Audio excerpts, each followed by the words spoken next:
those of you who don't know me, my name is Rena Gopin-Wolf, and I am surviving childhood sexual abuse. I was sexually abused when I was 5 or 6 years old, and the violations continued in various forms right through my teenage years. At 6 years old, I experienced the worst kind of abuse imaginable. I was molested more than once, and by more than one person.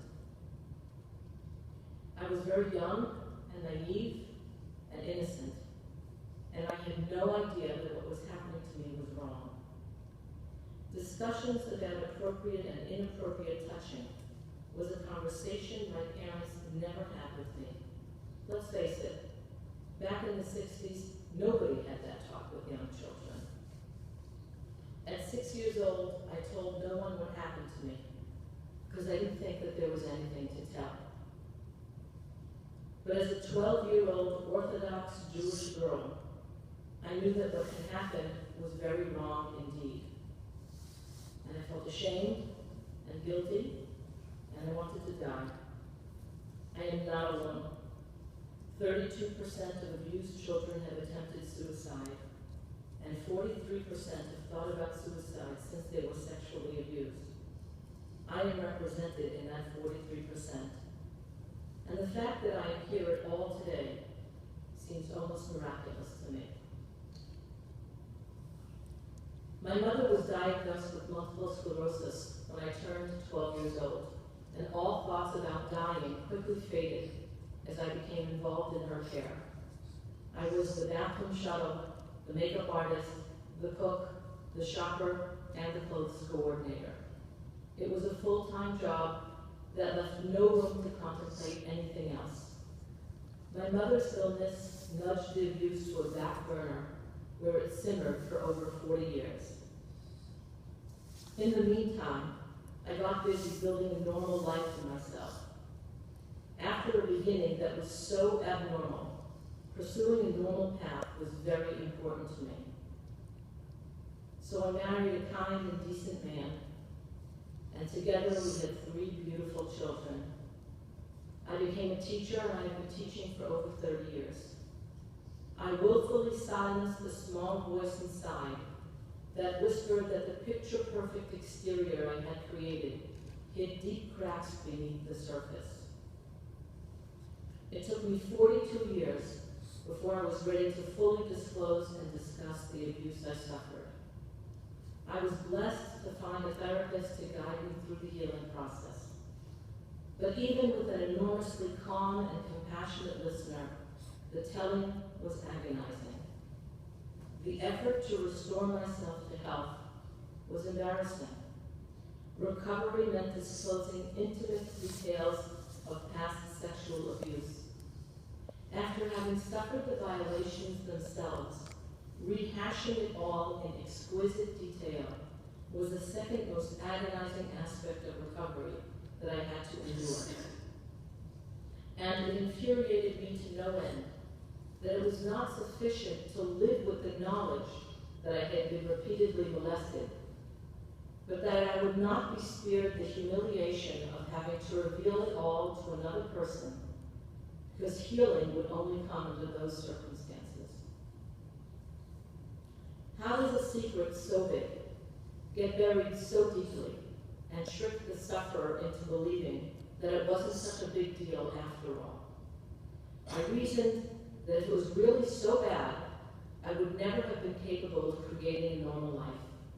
In fact, I have heard that same claim by skeptics who are unsure of how to respond to women who make accusations some 20, 30, 40 years or more after having been molested or raped. One rabbinic voice recently insisted that if a person has been silent for decades, she or he has a halachic obligation to remain silent. I answered this rabbi in the same manner that Job answered his friends. Mi yitain hacharesh tacharishun, utehilachtem lechokmas. I wish that you would be silent and keep your wisdom to yourself. I believe that I have a moral and halakhic obligation to pursue justice. Tzedek, tzedek, tirdof. Justice is not only served when a criminal is identified, caught, and punished. Justice is also served when a child who was molested and threatened never to tell anyone or else steps forward and tells everyone. Every survivor has a different reason for silencing her truth. Some, like me, knew very well what had happened. It's just that we weren't willing to analyze her story or its after effects, because that investigation felt more dangerous to us than ignoring it. Simply put, we chose the path of least resistance. We willfully ignored the abuse, and along with it, the reality that as women, we are always vulnerable. I'm sure that just about every woman here has experienced unwanted male attention that has made her feel very uncomfortable. Others have heard comments from men that they would have much preferred not to have heard. And still others experienced actual harassment, either at work or just when walking down the street. Most of the time, women dismiss the unpleasantness with a good-natured sigh, but occasionally, the annoyance takes a turn to the dark side, like when someone just doesn't take no for an answer,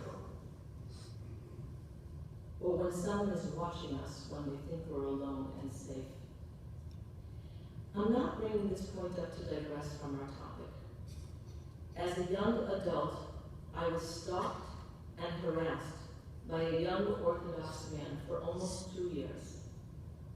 I was older, smarter, and somewhat bolder back then, and this time, I told many of the male adults in my life, as well as a senior rabbi in my community. I asked for help, but nobody, I want to repeat, nobody came to my aid. So I believe that when we treat crimes of a sexual nature differently than we treat other violent crimes, they don't disappear. The perpetrators and the victims grow up, and the cycle of violence continues. When we push under the rug that which makes us uncomfortable, we trip over it again and again. Women who survive sexual abuse know that the worst thing can happen, because it already did happen.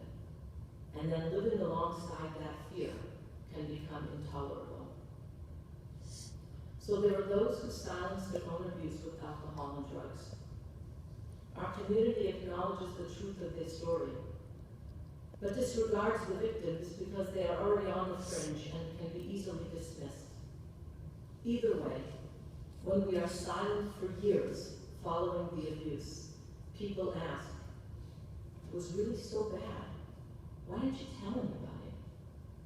Why didn't you resist? Why didn't you do something?